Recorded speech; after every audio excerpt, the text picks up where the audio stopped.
Cyber నేరాలు, online మోసాలు దేశంలో ఆందోళన కలిగిస్తున్నాయి. దేశవ్యాప్తంగా వివిధ రకాల సైబర్ నేరాలకు పాల్పడుతున్న నిందితుల కోసం హైదరాబాద్ సైబర్ క్రైమ్ పోలీసులు ప్రత్యేక ఆపరేషన్ నిర్వహించారు. 8 రాష్ట్రాల్లో దాడులు చేసి 59 మంది సైబర్ నేరగాళ్లను అదుపులోకి తీసుకున్నారు. ప్రజల్ని నిండా ముంచిన 3 వేర్వేరు ముఠాల్ని అరెస్ట్ చేశారు. మోసపోయిన బాధితుల నుంచి నేరగాళ్ల ఖాతాల్లోకి వెళ్లిన సొమ్ములో 86 లక్షల రూపాయల్ని తిరిగి పోలీసులు రీఫండ్ చేశారు.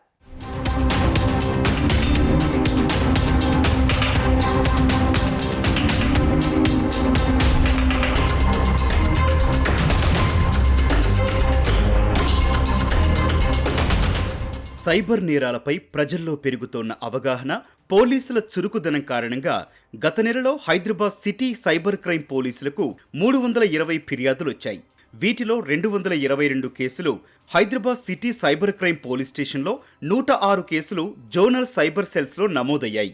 నమోదైన కేసుల్లో 28 investment fraud, 6 digital arrest, 4 credit card fraud వంటి మోసాలున్నాయని పోలీసులు తెలిపారు. దేశవ్యాప్తంగా 257 సైబర్ కేసుల్లో 59 మంది నిందితులపై ఫిర్యాదులు వచ్చినట్లు గుర్తించారు. వీటిలో అత్యధికంగా తెలంగాణ రాష్ట్రానికి సంబంధించినవి 74 కేసులు కాగా, మహారాష్ట్ర 53, కర్ణాటక 38, గుజరాత్ 15, తమిళనాడు 7, ఆంధ్రప్రదేశ్ 9, ఉత్తరప్రదేశ్ 9 కేసులు ఉన్నాయి. ఈ మేరకు వివిధ రాష్ట్రాల్లోని 59 మంది నిందితులను పోలీసులు అదుపులోకి తీసుకున్నారు. అంతర్రాష్ట్ర సంబంధాలను ఛేదించడంలో హైదరాబాద్ పోలీసులు కీలక పాత్ర పోషించారు.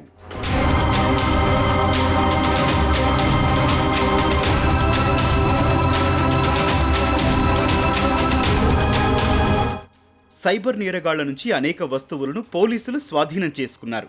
43 మొబైల్ ఫోన్లు, 23 డెబిట్ కార్డులు, 9 చెక్ బుక్స్, 8 పాస్బుక్స్, 4 ల్యాప్టాప్లు, 21 సిమ్ కార్డులతో పాటు నేరాలకు ఉపయోగించిన ఒక షెల్ కంపెనీ స్టాంపును స్వాధీనం చేసుకున్నారు. నిందితుల నుంచి రికవరీ అయిన మొత్తంలో అత్యధికంగా 58,47,595 రూపాయలు ఇన్వెస్ట్మెంట్ ఫ్రాడ్ బాధితులకు చెందింది. ఇతర ప్రధాన రీఫండ్లలో ట్రేడింగ్ ఫ్రాడ్ ద్వారా 12,43,111, ఓటీపీ ఫ్రాడ్ ద్వారా 5,21,150, డిజిటల్ అరెస్ట్ ద్వారా 3,34,065 రూపాయలున్నాయని పోలీసులు తెలిపారు. వివిధ రకాల సైబర్ నేరాల్లో మోసపోయిన బాధితులకు 86,64,827 తిరిగి చెల్లించామని పోలీసులు వివరించారు. 59 మంది కూడా వీళ్ళందరూ ఎట్లా అంటే రకరకాల స్టేట్స్ నుంచి అరెస్ట్ అయ్యారు. మా వాళ్ళందరూ మా టీమ్స్, మా సైబర్ క్రైమ్ టీమ్స్ వెళ్ళి వాళ్ళని పట్టుకొని ఇచ్చి వాళ్ళని అరెస్ట్ చేసి వాళ్ళని కోర్టులో ప్రొడ్యూస్ చేసి కోర్టు నుంచి వాళ్ళకు ఫర్దర్ జరిగింది. దీంట్లో రకరకాల ఏదైతే ఎంఓస్ ఉన్నాయో ఎంఓస్ వైజ్గా వాళ్ళు అఫెన్సులు చేయడం జరిగింది. Investment frauds, OTP frauds, impersonation, APK files పంపిస్తారు వాళ్ళు, దానికి సంబంధించిన ఫ్రాడ్, ట్రేడింగ్ ఫ్రాడ్, డిజిటల్ అరెస్టులు, మ్యాట్రిమోనియల్ ఫ్రాడ్స్, ఇవన్నీ ఈ టైప్ ఆఫ్ అఫెన్స్లు వాళ్ళు 59 మంది చేయడం జరిగింది. మొత్తం వచ్చేసి 222 ఎఫ్ఐఆర్స్ కట్టాము. ఇక్కడ 222 ఎఫ్ఐఆర్లు మా సైబర్ క్రైమ్ పొల్యూషన్లో ఈ మంత్లో కట్టడం జరిగింది. ప్రముఖ తెలుగు సినిమాల నిర్మాతలు, పంపిణీదారులకు భారీ నష్టాన్ని కలిగించిన పైరసీ నెట్వర్క్ను సైబర్ క్రైమ్ పోలీసులు ఛేదించారు. ఈ ఏడాది విడుదలైన సింగిల్, హిట్ 3, కుబేరా వంటి చిత్రాలు హెచ్డీ వెర్షన్లు విడుదలైన రోజునే పలు అక్రమ వెబ్సైట్లలో లీక్ అయినట్లు పోలీసులకు ఫిర్యాదు అందింది. ఫోరెన్సిక్ వాటర్ మార్కింగ్ ద్వారా జరిపిన విచారణలో ఈ లీక్లు థియేటర్ల నుంచే జరిగినట్లు పోలీసులు గుర్తించారు. ఈ పైరసీ గ్యాంగ్లోని 5గురిని హైదరాబాద్ పోలీసులు అరెస్టు చేశారు. నిందితులు బీహార్, తమిళనాడు, ఆంధ్రప్రదేశ్, గోవా రాష్ట్రాలకు చెందిన వారు ఉన్నారు. నిందితుల నుంచి ల్యాప్టాప్లు, హార్డ్ డిస్కులు, మొబైల్ ఫోన్లు, డాంగిల్స్, మెమరీ కార్డులను పోలీసులు స్వాధీనం చేసుకున్నారు.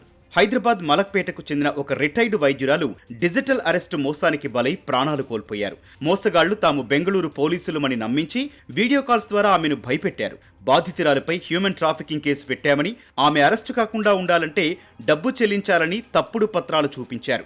బాధితురాలిని మానసిక వేధింపులకు గురిచేసి భయపెట్టి 6,60,543 రూపాయలు వారి బ్యాంకు ఖాతాకు బదిలీ చేశారు. అయినప్పటికీ వేధింపులు ఆగకపోవడంతో ఒత్తిడిని తట్టుకోలేక ఆమె గుండెపోటుతో మరణించారు. ఈ కేసులో మహారాష్ట్రకు చెందిన 2 నిందితులను హైదరాబాద్ సైబర్ క్రైమ్ పోలీసులు అరెస్టు చేసి రిమాండ్కు తరలించారు.